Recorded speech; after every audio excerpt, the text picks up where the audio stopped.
Hello and welcome. My name is Sheep Thief, and today I'll be coming at you with a infantry urban warfare micro guide for Warno ranked multiplayer play. So in this game, basically we both did good things and we both did bad things, which I want to talk about and kind of highlight some of the things I've learned about fighting in cities in Warno. So as you can see, I'm playing 35th and I'm up against Naked Herman, who's playing 5e Blindé. So pretty standard thing for 35th to do. I rush straight for this zone, but he does have these forward deployed AMXs, which will be quite good against my division. And so I'm going to slow this way down because a lot of this can happen quite quick.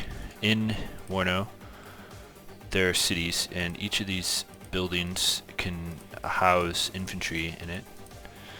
I think an unlimited amount of infantry. I'm not really sure how many infantry can fit into one building. That'd be interesting to test. Anyway, what will often happen in Warno games is that you'll both rush for a point, and how you handle that is actually quite important, and I've learned some things, and this will actually be an example of how not to handle it. So what a lot of people do is when they come into a city and they see the opponent, first, with a unit like OP Spetsnaz, they will often wait for it to get close. But you have to remember, OP Spetsnaz, their weapon is at 750 range. So remember that you have a fair amount of space. Now, what I should have done there is disembarked the OP Spetsnaz sooner, because they have 750 range. That's as big as pretty much the whole city, or at least half of the city. So I could have immediately disembarked right there. And then what a lot of people do that's even worse than that is, so they either wait to disembark so that they can get within AT range, but they get too close, or they do something even worse, which is that they just select everything and then disembark that, which is what I do right here, and you'll see it in a second. Now, the benefit of disembarking with the unit that is furthest ahead is that you will whatever unit is shooting at those at that unit will continue to shoot at the unit that disembarked. So it's so the rest of your units can stay in their transports and get to the house that they need to get into. So disembark the first unit, and then don't do what I did right here, which is panic disembark everything, because then you end up with something like this, which is that you have all of your infantry standing in the middle of the road getting shot at. So this is an example of what not to do. But fortunately my opponent went quite wide, so he didn't have a lot of infantry in here. If he did, I think this would have been a GG for me. So don't do what I did right here. However, I promise you I will do some things correctly. So in Warno, you do not want to have your infantry out in the open like this. They will take a lot of cohesion loss and a lot of just loss. They take way less of both of those things if they are in buildings. Now, next thing to talk about. In most cities in Warno, there are like not that many roads going into them. So this city has basically one main road coming right into the center of the city. And it is my goal, as you can see, I sent a lot of units over here to try to threaten this road over here. Your main goal when you're doing an infantry urban fight is to, while you're doing the infantry urban fight, remember to cut off the road leading into it. You can see this road, it does go into the city, but it has to wrap around this forest right here, so it's really awkward. If you have an ATGM right here, whatever's coming this way is going to die. If you have some infantry in here, whatever's coming this way is going to die. If you have a tank in here, you can threaten this whole area. There's also a way around here, but it's the same thing. Like this ATGM right here is going to shut down anything trying to wrap around this road like this. So if I can control this road, I can control infantry coming into the city, and this problem will be solved. Now, next thing to talk about. Once your infantry has entered the city, no matter what, always push the infantry all the way up to the edge of the city. Do not let them hang around back here. Make it so that your opponent can't just put infantry safely into the city. Yes, I am taking losses from 2 machine guns and a tank. Like, this is not a good fight.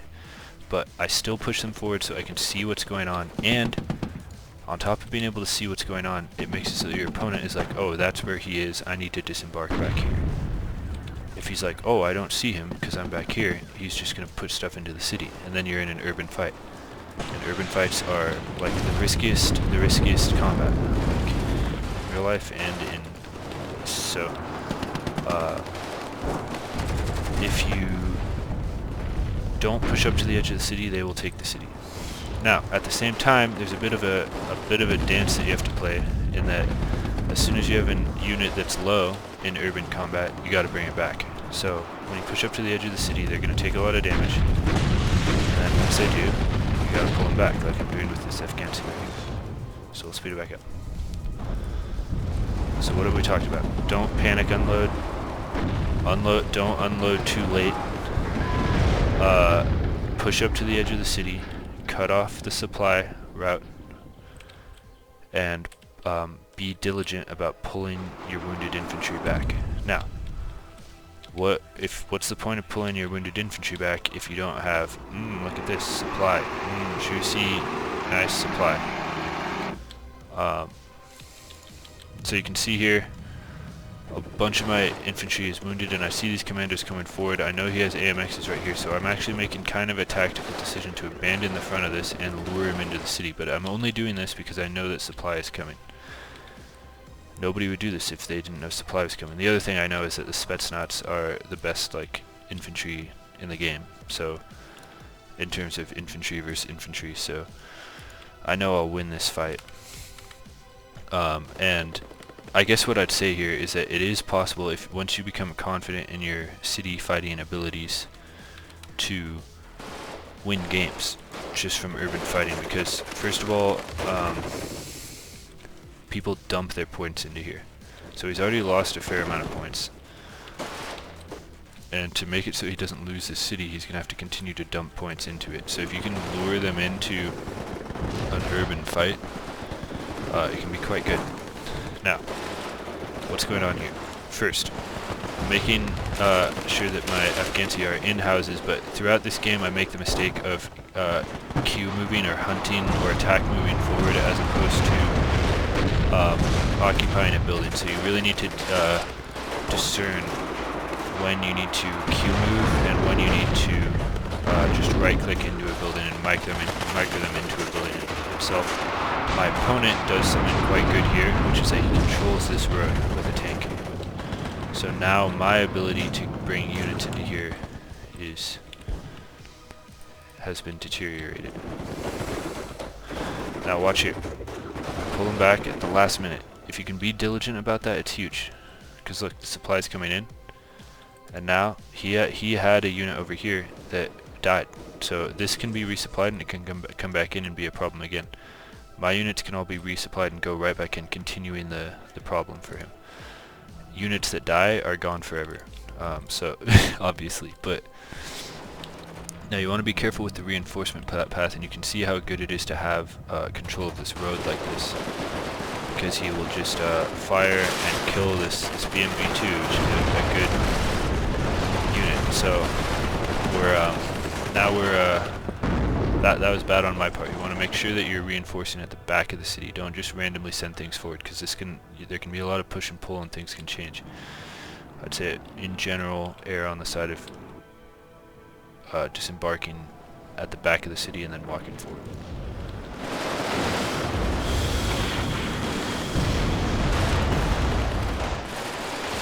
You can see here the supply. The Metis and the Spetsnaz have their weapons back, and then they can get that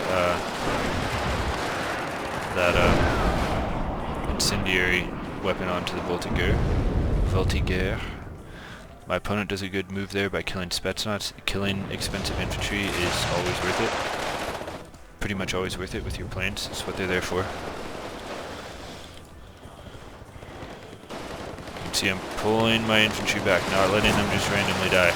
The full ones go immediately forward, the wounded ones go immediately back.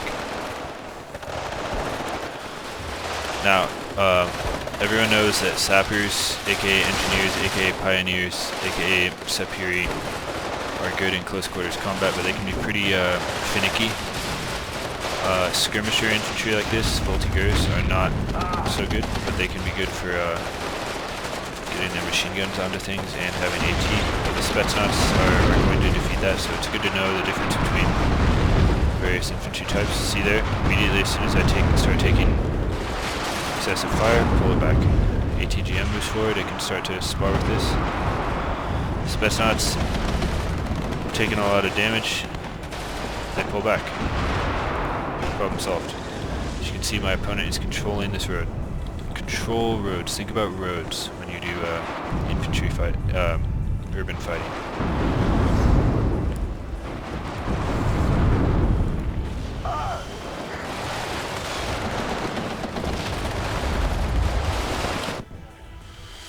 Over here, continuing to try to build up conquers to push through here and control this reinforcement line.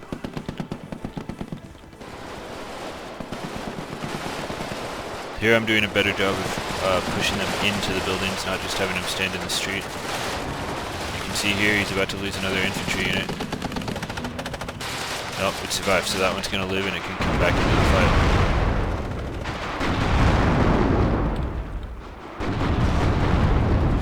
My opponent is doing a good job of keeping his infantry pretty far back and not pushing it into the city. If you push your infantry into or your vehicles into the city like that, you will they will die. So he's doing a good job of keeping it back. Have your infantry in front of the vehicles always.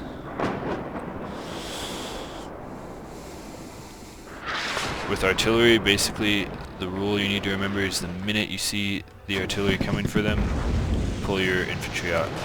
Just micro them immediately. The sooner you can, you basically, I think it's balanced pretty much that you can take one hit, and if you micro after that, you'll live pretty much always.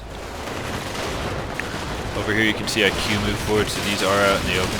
This is a situation where the Q move isn't too bad because they can just fight, but you can see I didn't like it and I pulled them into the building. Continuing to fight the infantry. The Afghansi aren't in a building, so you can see their cohesion is starting to go way up as opposed to the Spetsnaz. Taking a lot more losses. Now I have to pull them back. You can see I micro them in there.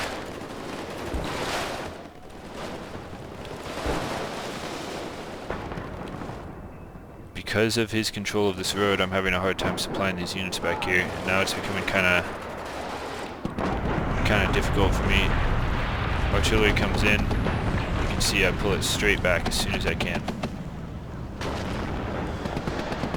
Because of that, it's just barely gonna live, I think. Just barely lives. Supply moves forward, actually takes damage from this machine gun down the road.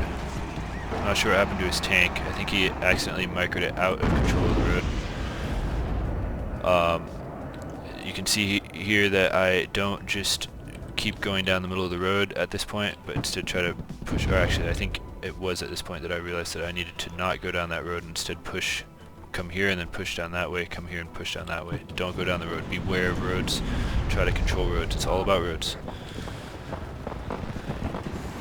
I push around for the flank to try once again, non-stop, never give up, trying to control the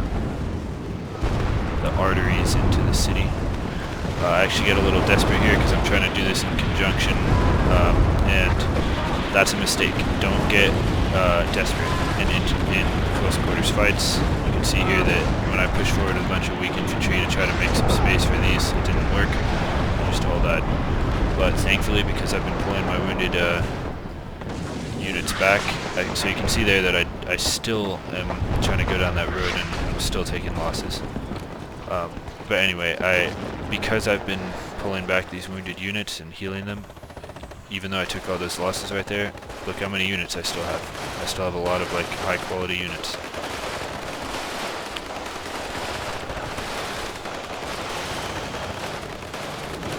My opponent pushes forward with infantry because he sensed that he'd killed a bunch of units, but I think he just wasn't quite prepared for the amount of units that I still had.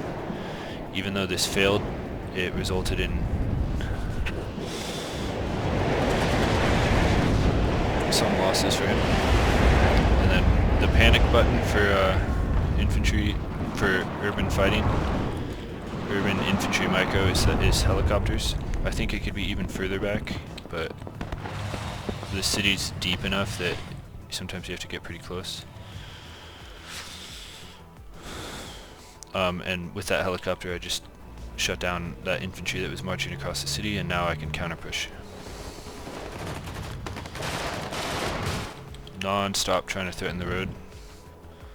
And you know, this isn't a good. I'm not at all implying that this is like a good threatening of the road. In fact, it's not. Now, this division is pretty much countered by 5e blindé when it comes to like an open fight like that. So it's pretty much all I can do. I should be getting just a normal ATGM in there. Several ATGMs in there. Like this ATGM could just be routed over here and sent here. I could have like 3 in there. That's what I should be doing. But you know, it's in this situation, it's the thought that counts. Getting the infantry or the flanking maneuver, threatening the artery into the city.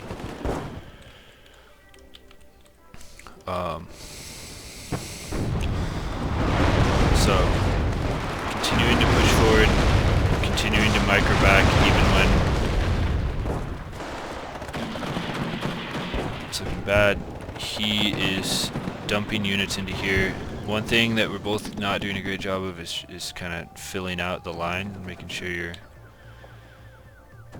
trying to flank a little bit. Here I am finally trying to get control of this road. You can see my supply situation. I've got a big supply helo back here that supply cars can come and refill in, and then move along here without down the road.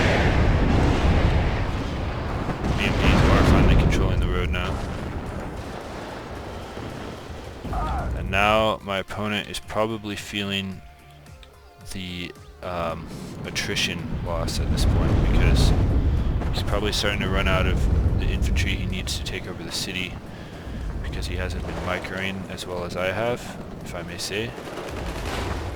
And so here I'm making a mistake. I should just be putting them into a building. When they're standing out in the open like that, it's really bad. You can see they're killing. Like, these are elite Soviet infantry, so they're doing okay, but that would have been a total win for us if they were just in a building. And now, with control of the road, it's going to be difficult for him to continue to threaten this. Artillery coming in. Now I'm starting to get a little sloppy, but the fight is starting to break out in earnest. And I'm sensing weakness, and with that engagement there, we do clear out the last of the infantry, and it's coincided with a large push of BRDM Conkers threatening the road, with the BMDs along the road right here, and the Desaniki BMDs starting to wrap around finally with their RPGs. So while it might not look super like some super convincing win or something, it is starting to slowly build. My advantage is starting to slowly build.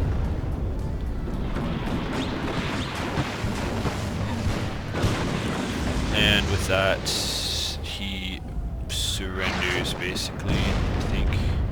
Yeah. I wonder what was the final nail in the coffin. I think he probably was just basically running out of infantry. So I guess just to sum up what I did here. Number 1, don't get better at how you're unloading in the very beginning of the game. Don't panic unload everything. Don't wait for the last minute. Remember, you have like at least 500 meters for anti-tank weapons, so you have more space than you think. You don't need to be right next to them to use your AT weapon.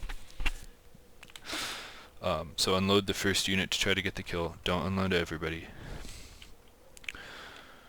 Wrap around. Control the roads. Don't get tunnel visioned. I think we both tunnel visioned this whole game, but just what I was doing. If he'd wrapped around here, he defeated me over here 4 or 5 times throughout the game. If he'd wrapped through here and controlled this road, I would have not been able to reinforce this. So it's all like just as important as microing from house to house is threatening the road in, because even if your micro is worse, eventually you'll win by just flooding infantry into the city if they can't get infantry in.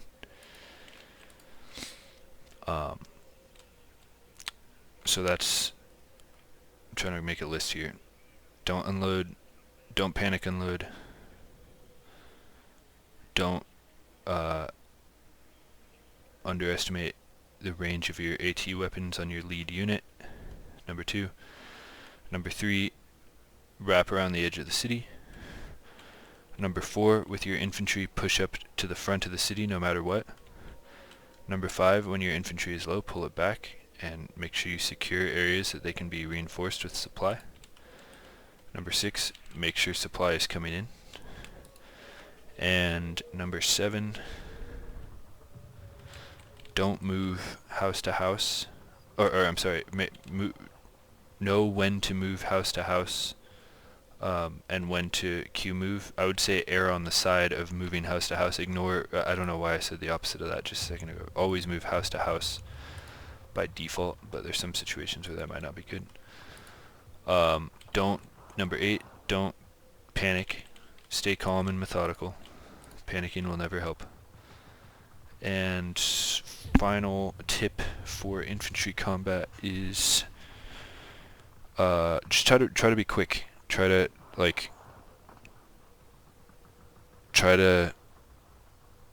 sit up straight, have your finger ready to go on the mouse.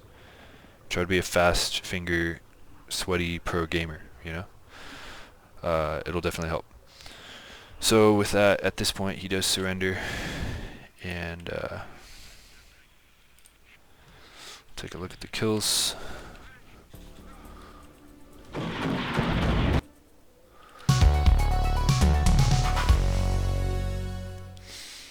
So the kills were pretty even. He actually did end up having more kills than I did.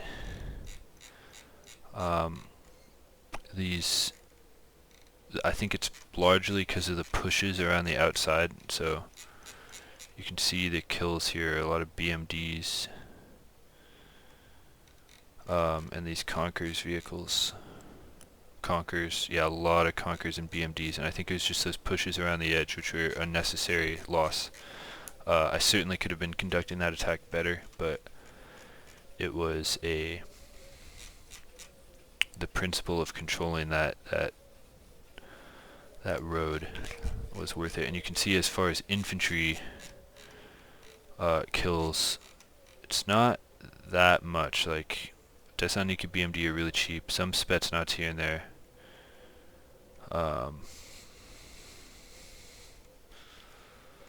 Yeah, 4 or 5 Spetsnaz went down.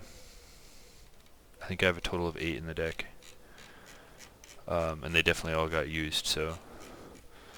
But with me, what did I kill? I don't know. I guess more infantry. I guess basically I won the city fight, and he didn't like it, so that's I think he was he's rank 1000, so he's a decent player. Yeah, those are my tips. See you guys in the next one.